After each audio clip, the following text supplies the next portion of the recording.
जब असहाबे कहफ दाएं और बाएं करवटें बदल रहे थे तो कुत्ता क्यों नहीं पलट रहा था। हम में से अक्सर ने सूरतुल कहफ सैकड़ों मर्तबा तिलावत की होगी, मगर शायद ही कभी इस बात पर गौर किया हो कि कुरान ने कुत्ते के पलटने का जिक्र नहीं किया।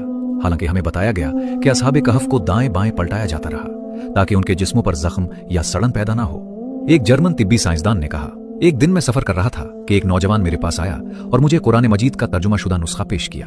मैंने शुक्रिया अदा किया और उसे जेब में रख लिया।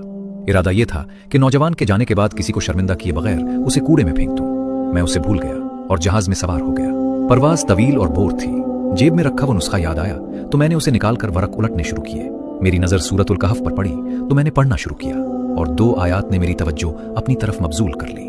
अल्लाह ताला फरमाता है, और तुम देखते कि जब सूरज तुलू होता तो उनके गार से दाएं तरफ हट जाता था और जब गुरूब होता तो उनसे बाएं तो तरफ कतराता हुआ निकल जाता था और वो गार के कुशादा हिस्से में थे। ये अल्लाह की निशानियों में से है। जिसे अल्लाह हिदायत दे वही हिदायत पाने वाला है और जिसे वो गुमराह कर दे तो तुम उसके लिए कोई कारसाज नहीं पाओगे। सूरतुल कहफ आयत 17।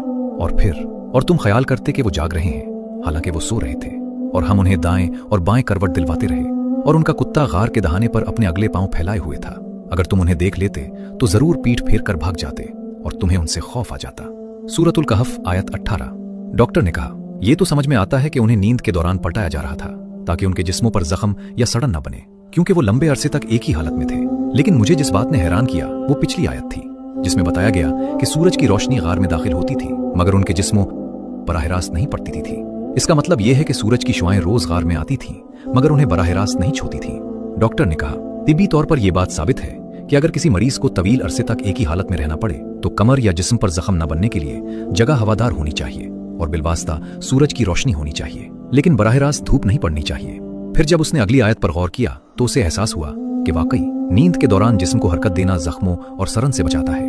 मगर जिस बात ने उसे इंतहाई हैरान किया वो ये थी कि कुत्ता तो नहीं पलटा जा रहा था, वो सिर्फ गार के दहाने पर अपने अगले पांव फैलाए हुए था 309 साल तक, मगर उसका जिस्म न सड़ा न गुल सड़ा। ये बात इस जर्मन डॉक्टर को मजीद तहकीक पर उभार गई।